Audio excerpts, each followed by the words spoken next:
प्यारे देशवासियों, नमस्कार।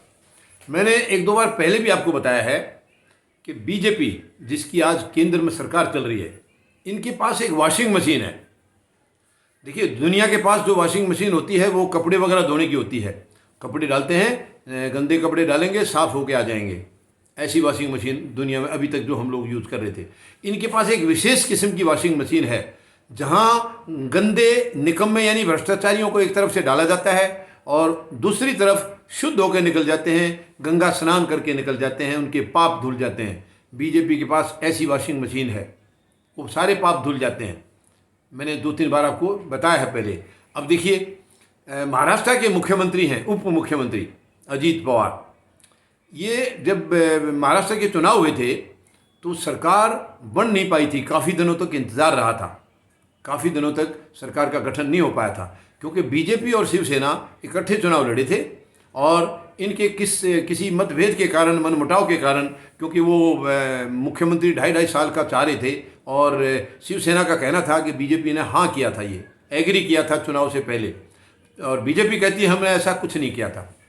तो इसके बाद शिवसेना ने इनको समर्थन ना देके शिवसेना ने कांग्रेस और एनसीपी के साथ मिलकर के अपनी सरकार बना ली। लेकिन उसके बीच में एक ऐसा गेम खेला बीजेपी ने। अजीत पवार, जो कि एनसीपी के अध्यक्ष शरद पवार के भतीजे हैं, उनको रातों रात, यानी इतिहास में शायद ये पहली बार हुआ है, रातों रात मिडनाइट को गवर्नर से मुलाकात करके सरकार बनाने का उनसे इनविटेशन लेटर लेकर के, मतलब बीजेपी एक किस्म से इन्होंने ज्वाइन करा करके, और सुबह सुबह अर्ली मॉर्निंग शपथ दिला दी गई। बड़ी शर्म की बात थी ये। फिर ये अपने आप को देशभक्त बोलते हैं, ये पार्टी अपने आप को देशभक्त बता रही है। सुबह सुबह अर्ली मॉर्निंग कौन सी इमरजेंसी लगी थी? ऐसे काम तो लड़ाई के टाइम भी नहीं होते हैं, तो इनको करना पड़ गया। और उस वक्त उन्होंने कई इनके केस थे वो हटा भी दिए थे, कई केस हटा दिए थे, क्योंकि ये उनके कहे हुए मान गए, उनकी वॉशिंग मशीन में एंट्री कर गए थे ये। लेकिन बाद में, अब ये हालांकि कुछ बाद में नतीजा उसका सामने ऐसा आया है कि वो शायद शरद पवार, ये अपने अजीत पवार ने कोई गेम खेला था उनको बेवकूफ़ बनाने का, और वो इसके जाल में फंस गए, ऐसा कुछ हुआ है। तो बाद में अजीत पवार वापस एज इट इज़ यूं के यूं एनसीपी में रहे हैं और सरकार का गठन हुआ है और उसमें वो उप मुख्यमंत्री बनाए गए हैं। अब उनकी 1000 करोड़ की संपत्ति जब्त कर ली गई है, और ये संपत्ति इनकी महाराष्ट्र में, मतलब मुंबई में है, गोवा में है, दिल्ली में भी है, वो जब्त कर ली गई है। तो ये एक्चुअली अगर ये उसी में रह जाते बीजेपी में तो इसका कोई जिक्र नहीं होता, कोई इसका कारण नहीं था कि उनको ये करना पड़ता, ये इस किस्म की मतलब झेलना पड़ता, क्योंकि बीजेपी के पास तो सारी मशीनरी है। कितना भी भ्रष्ट हो, कितना भी कोई आदमी आज अरबों खरबों के कोई भी चोरी भ्रष्टाचारी करके आ जाओ और बीजेपी की मशीन में चले जाओ या इनकी पार्टी ज्वाइन कर लो, वो साफ हो जाएगा, पाक साफ हो जाता है वो आदमी। तो ये क्योंकि अजीत पवार ने नहीं किया वो, तो इनका बेनामी संपत्ति लेन देन अधिनियम के तहत ये कार्रवाई हुई है, ये कार्रवाई हुई है। अब आप अंदाज़ा लगा लीजिए कि आज जो केंद्र में सरकार है वो किस किस्म की उनकी मानसिकता है, कैसी मानसिकता से वो सरकार चला रहे हैं। यानी जो मर्जी लूटो, जिसको मर्जी लूटो, केवल इनकी पार्टी का हिस्सा बन जाओ, सब माफ़, सब कुछ माफ़ है। आप जितना मर्जी कुछ भी कर लो, सारी चीज़, गंदगी मचा लो, भ्रष्टाचारी है, चोरी है, हेरा फेरी, कुछ भी कर लीजिए, केवल इनकी पार्टी का हिस्सा बन जाओ, बस सारे पाप धुल जाते हैं। और कितना भी ईमानदार हो, सज्जन आदमी हो, लेकिन इनकी नीतियों का, गलत नीतियों का विरोध जिसने कर दिया वो भ्रष्टाचारी हो गया इनकी नज़र में, वो इनकी नज़र में देशद्रोही हो गया। शर्म की बात है, कौन सी मानसिकता से सरकार चला रही है।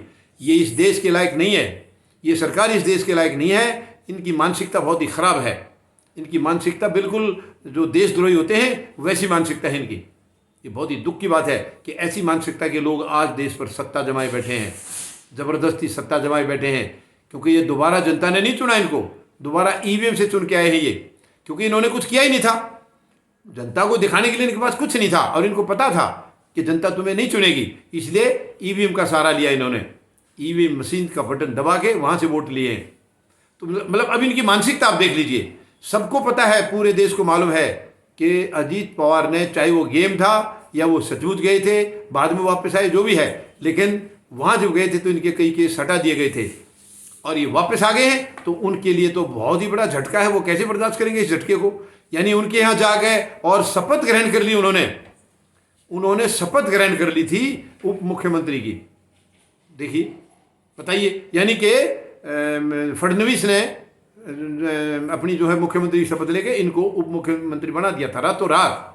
कौन सी इमरजेंसी थी? इन लोगों को शर्म नहीं आती है? गलत काम करने के बाद हम किसी दूसरे से नज़र कैसे मिला लेते हैं?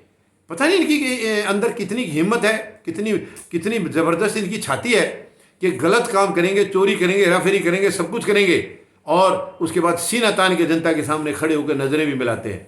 मैंने ऐसी बेशर्म सरकार मैंने पहले कभी नहीं देखी है। तो अब उनके ये कुर्की के ऑर्डर हुए हैं और ये शायद, मैं तो यही कहूँगा कि अजीत पवार उनके साथ जमे रहते तो ये शायद इनकी नौबत नहीं आती। ये जो माल था, जो कमाया था उन्होंने, ये इनके साथ ही रह जाता। लेकिन वापस आ गए हैं तो अब उनको भुगतना पड़ गया।